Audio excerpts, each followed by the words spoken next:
Hey everyone, welcome to Remap episode. Chia, do you even know what the episode number is? You're barely here. 117. Like, you might disappear. What do you mean? I was here last week. I missed 1 week. No. I'm talking about the last 45 minutes of my life. Oh, that's fair. I'm so sorry. Yeah. No, I think I've done the thing that I do with technology, and it's like it really has to fucking crap the fuck out before I'm like, this is dead. I should have changed this computer maybe like 6 months ago to be safe. Has kind of been told 3 or 4 different times, maybe you should spec out a replacement for this machine. And I did. I spec'd it out. I just haven't thought, okay, now's the time to do the, I think today I have... Today a pickup at the Apple Store is possibly in my future, move. I think so. Like, yeah, if you... If the budget gets approved, we'll probably just walk down to... This is a fucked up thing, is that I live within 20 minutes of a walking distance, 20 minutes of an Apple Store here. So I can just... Montrachet. I can just go get it. Okay. Well, as you just heard, I am joined today by our producer, Chia Contreras, and Janet Garcia. Hello. Are we joined by Danica? We are not. No. Migraine. Damn. Are we joined by Rob? We are not. Personal reasons. So it's just us. This, I think, new podcast format just dropped. I think the Chia, Janet, Patrick. Did we I say think one we've done more at least time? one of these. Yeah, there's maybe definitely one at least once. before. Okay. Yeah. It's a rare poll. It is. I feel like Rob has had, like, I've had a rough year as well with, like, my cat getting sick and LA being on fire, which thankfully I was not directly affected by, but Right. still, the morale was dead in January for the city, let me tell you. But I feel like Rob, because this is also the year, is this the same year that Rob had that thing with the Ottoman? That's all this year, right? Yeah. Where he felt, yeah.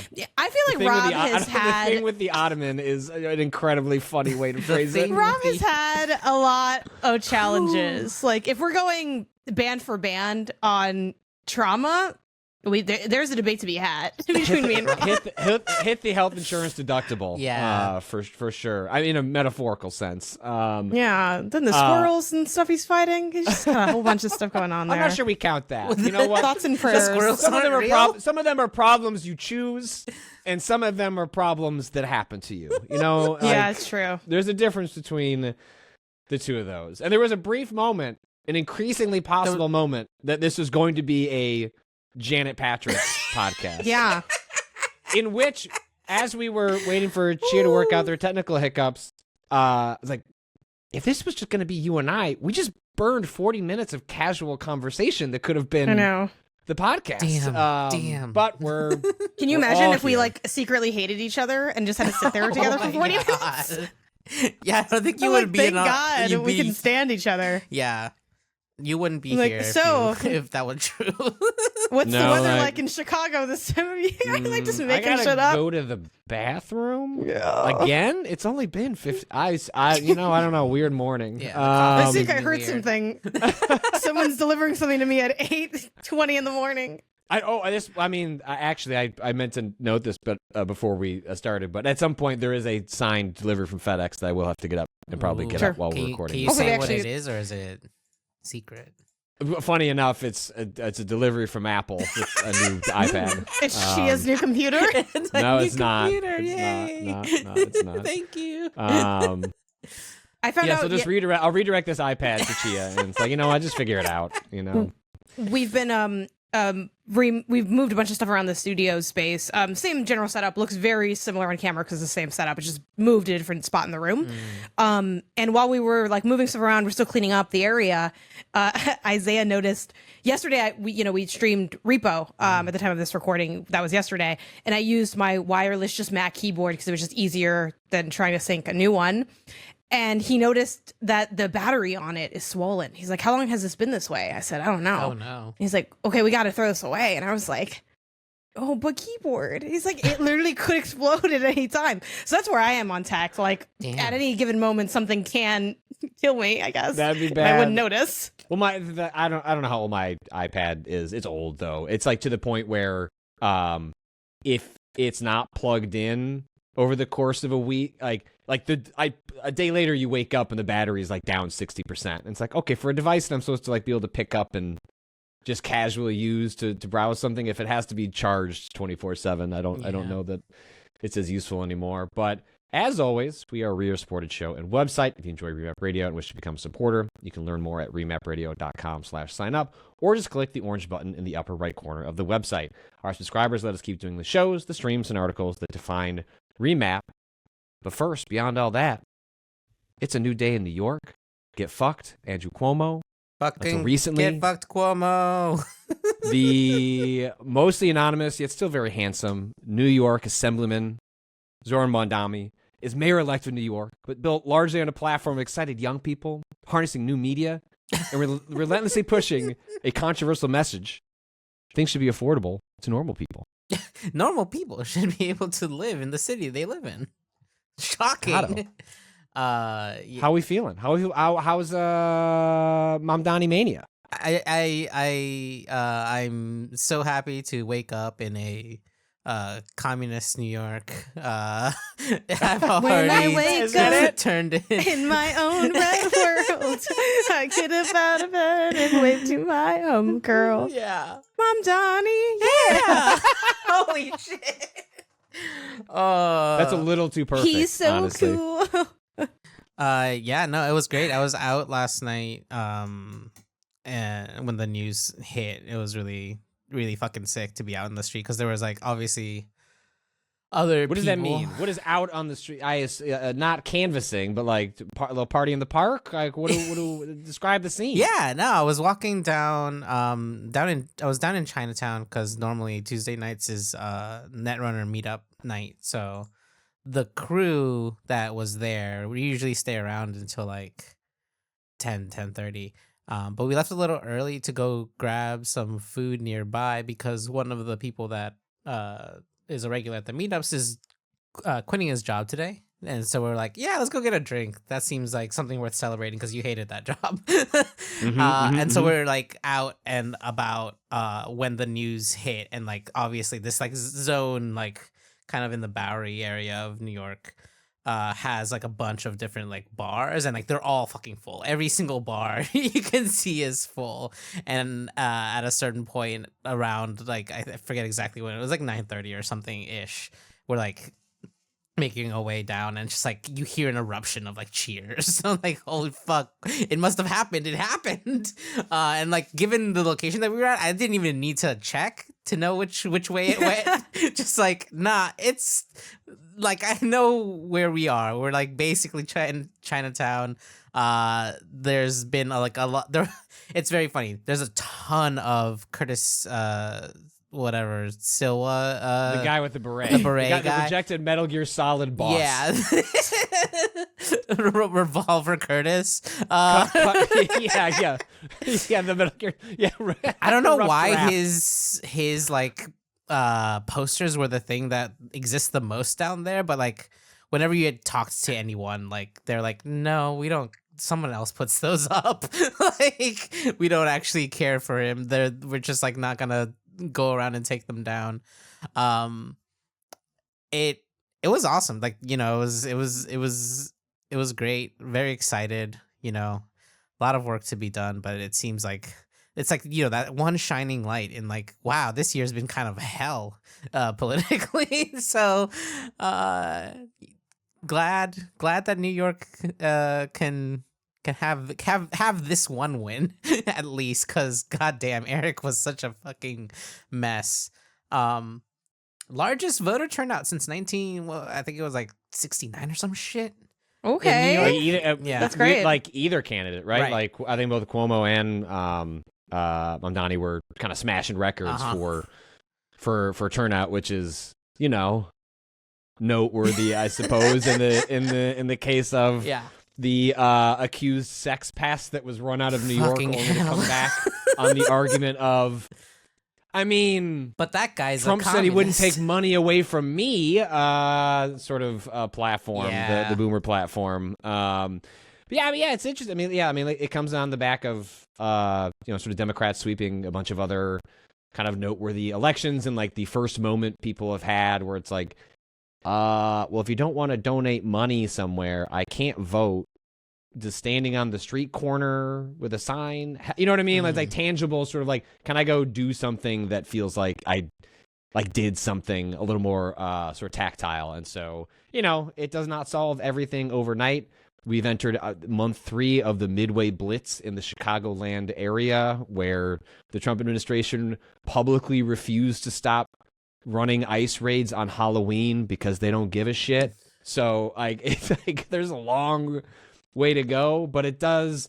I think candidates like Mamdani and what happened in Virginia and other places at least suggest like, okay, if you hold on tight, like, I don't know what's on the other side. You know, it's probably not a socialist paradise, but at least it's something different. It's something different than what came before, right? Like, I think the fact that some like CIA operative moderates won governorships in Virginia and they're also Democrats, but then also Mamdani wins in New York. And I know he's the mayor of New York. He doesn't control all of New York. The governor of New York controls a lot of what goes on there, practically speaking, in terms of taxes and housing. But like, why Mamdani went from a complete unknown. It's hard to fathom at this point how unknown this man was prior to going on an accelerant sort of like race through the primary and into the general for the mayoralship. Like, this is not a guy people were like, you know what, that Mamdani guy. Yeah.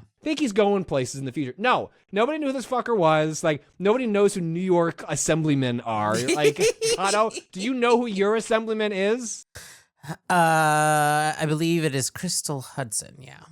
Okay, look at that. Look at that. You know, I mean, wrong. I voted Yes, the wrong for person. her. Like, yes. But I think that's most people, right? No, like, that is sort of a cog in the it's a cog in the machine that sort of you vote for when you go to vote for other things, but you're not necessarily thinking that is the path towards change. And, you know, I'm pretty not negative on the change that Mamdani can bring, but I'm more optimistic about what it presents sort of writ large, like a path forward for like, how do you speak to like disaffected young people who feel left out of the process? Because for a lot of 20-somethings, the last 10 years have been like COVID plus AI plus houses are unaffordable plus college degrees don't mean shit anymore. I mean, it's just like a brutal stretch that I could not blame anyone for being so cynical as to think, why participate in a process at all? And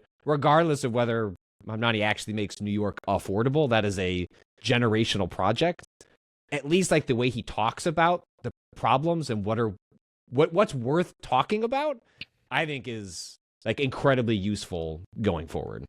Yeah. I think it's also just moving to see that you don't have to pre-arrive like having already made concessions that no one asked you to make. You know, I think a lot of the beefs people have with the Democratic Party, myself included, is the fact that everything leans more and more right in the hope that like, well, like no one's gonna buy into the good ideas we might have, so we're not going to have them. You know, that was like a big part of one of the things that he touched on in his acceptance speech, of the idea of like sort of giving up without even having tried. I think that's sort of been the tagline of the Democratic Party for some time. I still vote in the Democratic Party, but yeah, it sucks. This team sucks. It's disorganized and it's weak. Look, and it's like rooting for the Chicago Bears. Like, it's just where I'm at. You know, like if I could pick another team, I would. I'm here. Can we make this one better? Does it have to? Do we have to be losers? Do we always have to like concede that everything's going to be bad? And you can get into that like loser mindset. It's like, no, this is the way it's supposed to be. Yeah. Like, this is just a lot in life. And I think it's a great point, like, Janet, like, you know, again, I think the legacy of Obama is like flawed and complicated, but it's very similar energy to what he harnessed of like, fuck it, it doesn't have to be this way. Like, why can't it be different? And can we find someone that helps us get there? And like, Mamdani has a 2008 Obama like energy of like, fuck it, let's just do something. And how that all, you know, obviously, you know, didn't really pan out, I think, as well as people wanted with Obama in terms of the heights of sort of policy changes. Yeah. But I think the energy is similar of just like, no, like, don't let people beat your cynicism to the point of believing you can't be part of something bigger and that you can't help the people around you. Like, that is possible. Like, don't let those fuckers win. Yeah. And I think it, like you kind of alluded to, Patrick, the inspiration that it's going to like garner, and also the idea of, again, seeing that something is viable. Like, the reason that trends end up existing, like, even if you bring it back to like the games comparisons, right? Like, you see like, oh, a genre's booming, people are going to chase it because they want to like get their win out of it, which for them it's like, money, creative freedom, things like that. So the idea that a democratic socialist can win, it's like, oh, maybe I don't have to hide the fact that I am a democratic socialist, and I can talk about that in my and maybe that can be exciting, and maybe that can be like, you have to, a society will unfortunately only kind of work if you can make being a good person profitable, and profitable isn't always money, sometimes it's power, and like, this is an example of that happening. And like seeing conversations like, I saw someone, just like a random person on TikTok, say like, where's our Mamdani, right? And it's like, yeah, like, that's what people should be feeling. You should look at that and say, wait, why don't we have that here? I want that. We should have, where, and that's how like progress can end up getting made. And it's like, just the feeling of the energy, like, I'm not necessarily as tuned into the political landscape as I want to be. I think all of us are striving to like always be more informed while also trying to maintain sanity. You have to watch his acceptance speech. Like, it's so good. It's, shots of the team that helped write it. Like, it's very well written.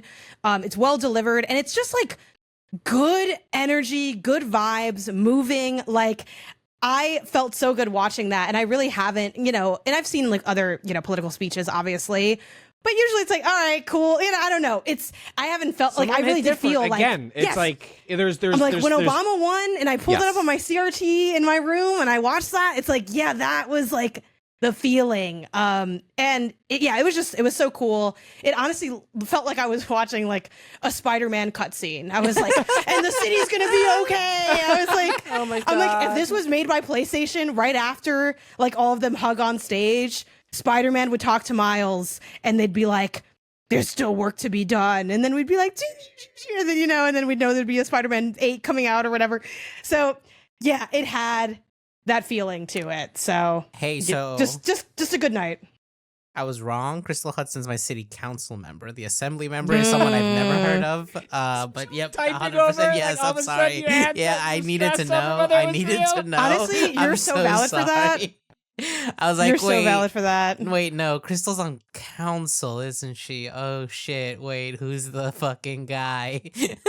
So this happened to a similar thing happened to me where the area that I live in historically, despite Illinois, because of Chicago largely being a blue state, the suburbs and further south are like more complicated, like demographically, and my area had trended not purple, like pretty red, but then like leading into the Trump years in 2016 was trending purple, and then I was part of a push to flip the representative for my area from red to blue, and like actually went to his meetings, canvassed for the guy, like got really involved with the campaign to the extent that I could.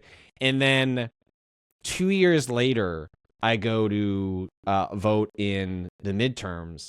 Or no, in 2020, so because we flipped it in the midterms. So in 2020, I go to vote, and I go to like pencil in my candidate. I'm like, who the fuck is that? That's not the guy I canvassed for. And then it dawned upon me, oh shit, Illinois did redistricting in between the midterms and like the presidential year. That's not the guy I like hit the streets for.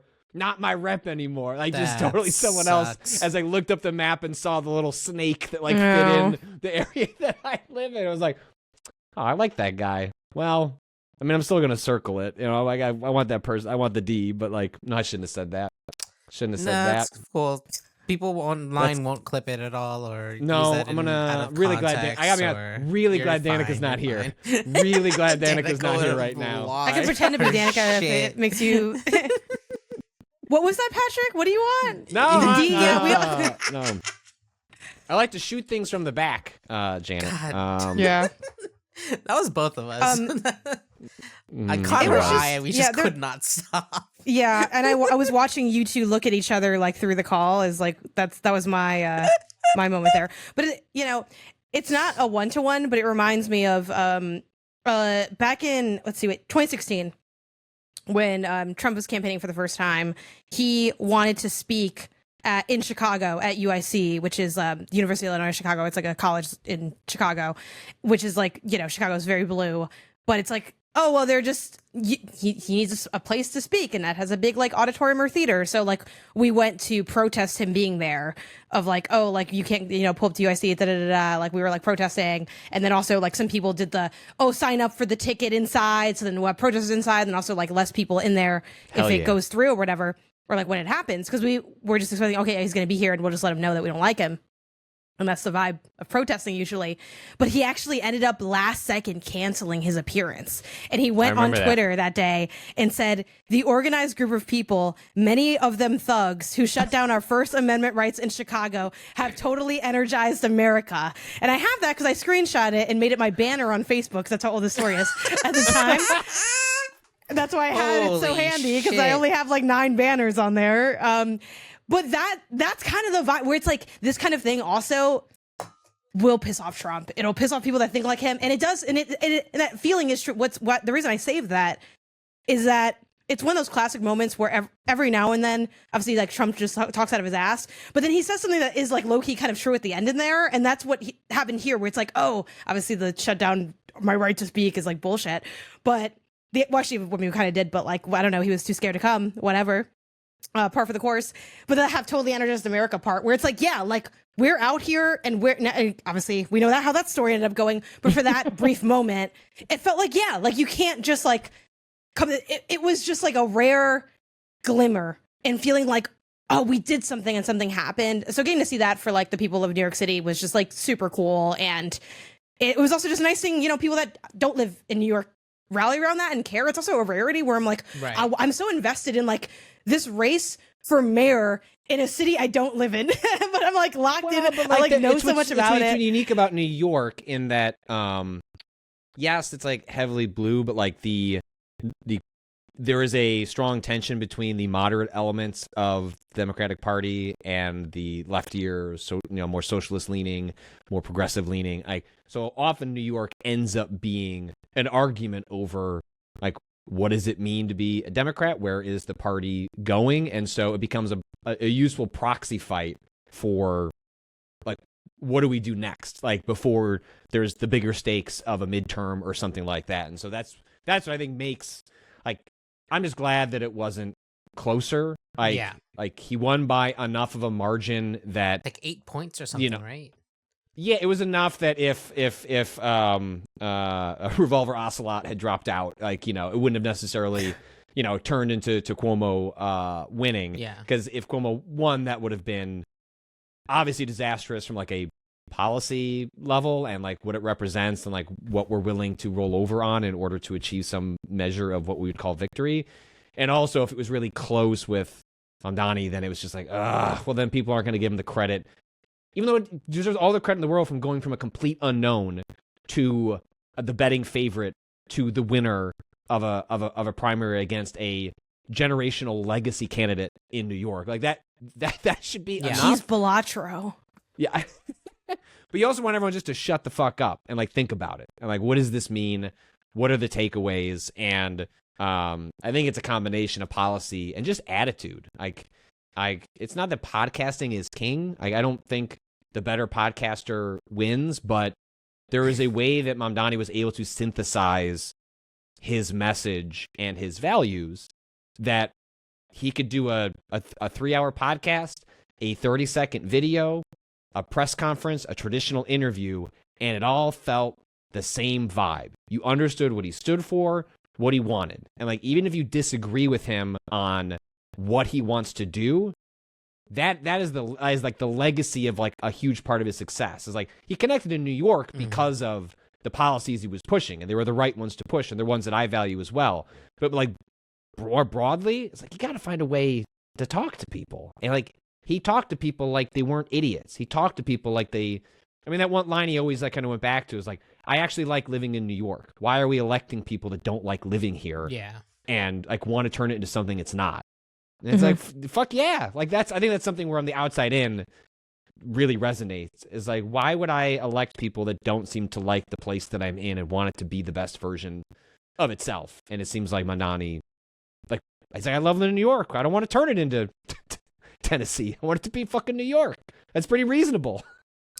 Yeah, it's like, for the most part, you have these like dynasties working out mostly because writ large it feels like things are kind of chill, right? Like, I think it actually helped the fact that like this Trump presidency has started so rough to like energize people into like caring about a primary. Like, I always have voted in the primaries here, but like there was like record turnout for both the primary and the actual election, and I think the sort of fear of like further sliding back towards like more centrist, but really just like right of center Democrats that have been slowly kind of just taking over, because at a certain point, if like things are good enough for the average person, they're just gonna be like, oh, it's a Democrat, right? Like, they're taking care of it. Vote down the D line and not really care about, like, pay attention too much about the whole thing. But the fact that like Cuomo has ties to Trump, and like how fucking hellish Trump's like beginning of year has been, like a lot of new people came out, right? Or a lot of people started paying attention just because. So it's like, I feel like it's this solid mix of like someone who's saying like, hey, actually all the shit that's been going on this year, I hate it. Right? Like, you acquiesce to fascism in order to moderate it and get favoritism. Yeah. Or do you punch it in the mouth? Right, 100%. And it's like, people are saying, no, we're punching it in the fucking mouth. Yeah, no, like we're better than yes, this. 100%, which is great. Yeah, because I think that's what, like, and like the appeal of Cuomo, I get it. Like, it's fucking scary out there. Like, I wake up every day watching clips of in Chicago. Like, if you blinked, it would look like just a boring suburban neighborhood, and it's full of tear gas, and it's full of people screaming, and it's full of windows being busted open. If a candidate presented to you, like, if you elect me, he likes me, that will go away. That is really powerful, and I understand the impulse. I think it's a false promise. I also don't think he likes me, therefore, because we're close enough to the same like values. Then, right? Like, you can't be too far away from Trump. There's a lot that's implicit there. Yeah, but even just as sort of like a day to day, like, if I could just wave a magic wand and have like this bad thing stop happening, like, I understand that impulse, and I'm just glad enough people were around to fight the weaker of the impulses. That is a very natural, like, if someone promises things are going to get better tomorrow, if you elect me, even if all this other bad stuff comes with it. But someone is saying, like, no, like, we can do better. Like, we can push back. We can be better as a culture, as a society, and we can just reject this as no, rather than a quid pro quo, because I'm golf buddies with this guy, and he'll send the gangsters in masks somewhere else. Doesn't mean they're going away. They're just not going here. They just like dragged on a strategy map. Yeah. It's like, we'll just send them to hassle somebody else. That's not a solution to the problem. And I'm glad that enough people decided that that wasn't the solution to the problem. Anyway, good. Whew. You know what? We'll take our tiny win before we continue despairing. But you gotta, it's moments like this that refresh you, replenish you on the path towards the next fight. And sometimes there was also you need good these news out in LA, right? In California. California, yeah, they vote. Yeah, I mean, largely negate, like, largely will negate. There's been like two interesting things. One, they largely will negate a lot of the redistricting shenanigans in Texas, and also a couple of these states that were thinking about doing redistricting because of the really exploitative ICE push.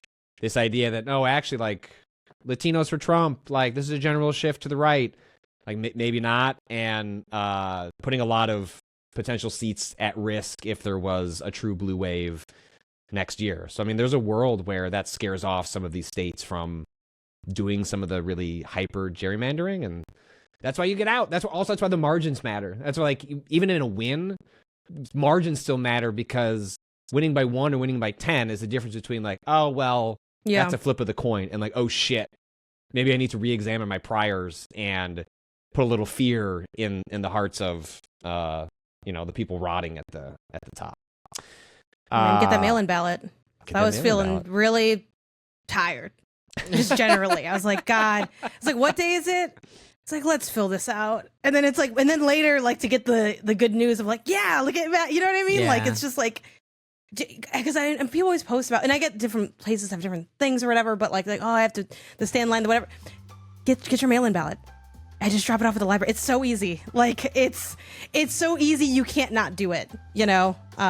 Yeah. I get the it's mail-in important. ballot and then still end up voting in person because it just I've done it feels too, just it 'cause feels sometimes you want cool to. like it just feels cool to like get out, see other people, and like participate. Even though I'm like, so I always Yeah. request it, and then it's like a coin flip. If it's like non like if it's not the midterms or presidential year, Yeah. I'll just mail it in. But like on the big ones, it's like, oh, I want to go out and Yeah, out and do that. yeah, I've heard that from people too, where it's kind of like fun. Which we got like a little bit of that because we went to drop it off. Like someone else went to like drop off their thing, and I was thinking, You got a little bit yeah, of the head nod. I was like, oh, we're voting. But then I told I got in the car and I said, Isaiah, I hope she wasn't there canceling out our vote.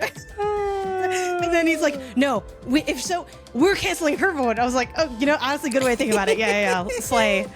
And then we drove away. So yeah, get it done. funny. It might be easier than you think. Like a lot of things in life, it's easier than you're making it to be.